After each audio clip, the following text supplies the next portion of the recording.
Je voulais faire cette petite vidéo sur le Covid-19 et notamment pour répondre à certains commentaires sur YouTube et à certaines personnes à qui je leur dis d'aller voir la courbe de mortalité pour remettre les décès du Covid par rapport à sa juste valeur et donc par rapport aux autres décès des années précédentes.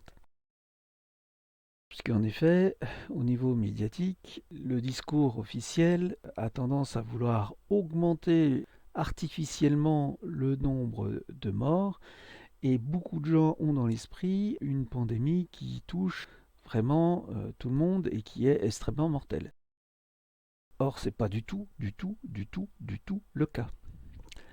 Donc je vous invite à aller taper dans le moteur de recherche la courbe de mortalité pluriannuelle, d'aller sur le site officiel INSEE, le site officiel français de statistiques, et d'aller observer les courbes de décès de plusieurs années. Alors là, on est sur la page où il y a le nombre de décès quotidiens. Sur cette page que je trouve intéressante, c'est le graphique. C'est le plus intéressant, me semble-t-il. Ça recense les décès donc de jour en jour depuis 2015 jusqu'à 2021. Ils ont également mis la courbe 2003 puisqu'il y a eu un grand pic en 2003 dû à la canicule. Alors ce qu'on observe, c'est visuellement, c'est que ça grésille autour d'une moyenne, voilà. Et alors 2020, on voit les deux pics qui correspondent donc quand même à une réalité de surmortalité. Par contre, pour 2021, on voit qu'elle est légèrement au-dessus des autres années, mais enfin, pas de manière importante. Et à partir de mai à peu près, il est très difficile de dire que la courbe de 2021 est différente des autres années. Donc,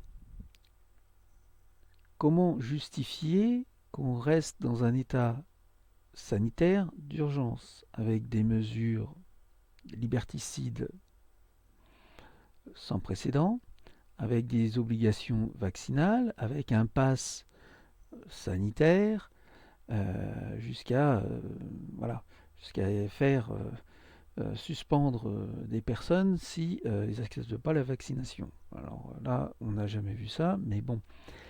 Comment justifier autant de mesures sévères quand il n'y a pas plus de morts que les années précédentes? Alors, bien sûr, ces données-là sont des données brutes. Et pourquoi je regarde et j'invite à regarder les données brutes? C'est justement parce que le discours officiel, spécialement, regarde que les données du Covid. Or, il y a des manipulations de chiffres évidentes, on en a des preuves, où certaines personnes ont des morbidités et meurent de certaines causes, et on les compte en Covid. Et ici, les surmortalités, en réalité, sont maintenant inexistantes, et s'il y a du Covid, des décès dus au Covid, en fait, ils n'ont fait que reprendre la place qu'une grippe ou une autre cause aurait fait. Donc on ne peut plus parler de pandémie dans ce cas. Alors, pour mieux comprendre encore les choses, c'est de regarder 2020, car celle-là, elle est très très spéciale, puisque à vue d'œil, on a l'impression que les pics correspondent à une flambée épidémique due au Covid. Or, en réalité, c'est pas vraiment le cas.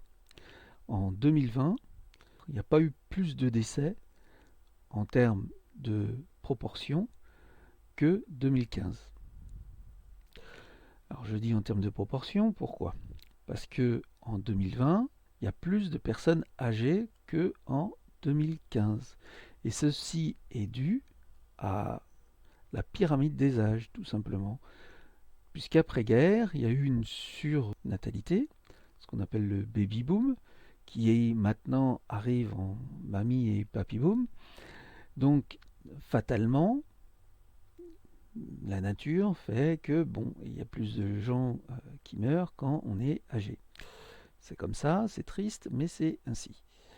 Donc forcément, d'année en année, maintenant, il va y avoir de plus en plus de personnes. Et quand on réajuste le nombre de personnes à la mortalité, eh bien, on s'aperçoit que 2020 n'est pas plus mortel que 2015. Donc on ne peut même pas justifier 2020 comme ayant subi une surmortalité. Ça peut paraître étonnant, mais je vais vous le montrer vite fait.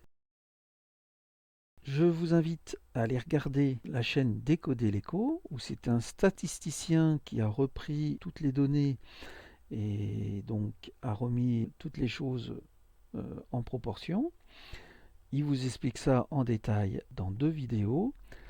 Dans la deuxième vidéo, elle a été en partie censurée. Je vous invite à aller regarder directement sur le site Odyssée. Évidemment, vous n'allez pas trouver ça sur YouTube. Et vous allez comprendre que ce que je vous dis est justifié au regard de la finesse des informations qu'on peut déterminer avec la statistique.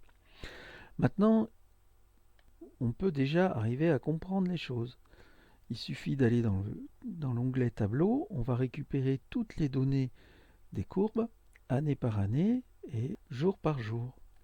Alors vous faites un copier-coller, par exemple, hein, vous faites un saisie, allez, copier, etc. Et vous allez dans un tableur et vous allez coller les données. C'est ce que j'ai fait préalablement avant de débuter cette vidéo. Donc ça, c'est les données du tableau. À côté, on va faire tout simplement un tout petit calcul de rien du tout, c'est le cumulé des morts. C'est ce qu'il y a dans ces colonnes. Alors j'ai fait les graphiques qui correspondent, qui est tout en bas. Et voilà ce qu'on obtient. Alors évidemment, à côté, c'est les données brutes, les mêmes que la page d'internet. Et ici, on fait un cumulé. Alors ce qu'on observe, c'est par exemple pour la courbe du bas, c'est celle qui est encadrée ici, c'est de l'année 2003. L'année 2003 a été la moins mortelle. Et si on clique au fur et à mesure, alors ici c'est très difficile de les cliquer correctement parce qu'elles sont très très proches, 2016, etc., 2019, etc. Et les deux qui paraissent un peu fortes, c'est 2020 et, bizarrement, 2021. Et si on regarde même, 2021 est très légèrement supérieur à 2020, à l'heure actuelle. Conclusion, plus les années passent, plus il y a de morts en données brutes. Et il suffit de regarder les chiffres, les derniers chiffres. Vous voyez, ils augmentent tous. Ce qui n'a rien d'étonnant, étant donné que la pyramide des âges, je le répète encore une fois, fait qu'il y a de plus en plus de personnes âgées qui arrivent dans des âges de plus en plus avancés, donc fatalement il y aura plus de décès puisqu'ils sont plus nombreux. Mais en proportion de leur nombre, le taux de mortalité n'est pas supérieur. En conclusion, le Covid, il n'a pas eu de véritable impact. Maintenant, si on veut vraiment penser que 2020 ou 2021, pour l'instant n'est pas fini, mais bon, a quand même une surmortalité due au Covid, il faut mesurer cette surmortalité. Donc à la fin de 2020, on voit qu'il y avait eu 669 147 décès. En 2019, si on compare à la dernière année de 2019, il y a 613 456. Si on fait tout simplement la soustraction des deux, eh bien, entre 2019 et 2020, il y a eu une surmortalité de 55 691 personnes. Donc sur 67 millions de Français, ça représente quasiment rien du tout. Bon, Alors on peut toujours me dire que c'est toujours trop. Ça représente en pourcentage 0,09%. Et ceci, c'est pratiquement en données brutes.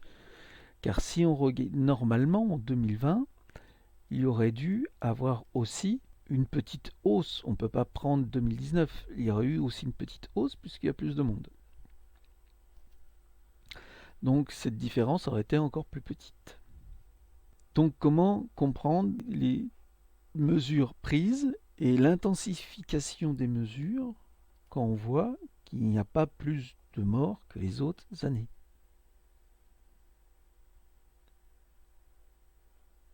Je vous laisse sur cette interrogation.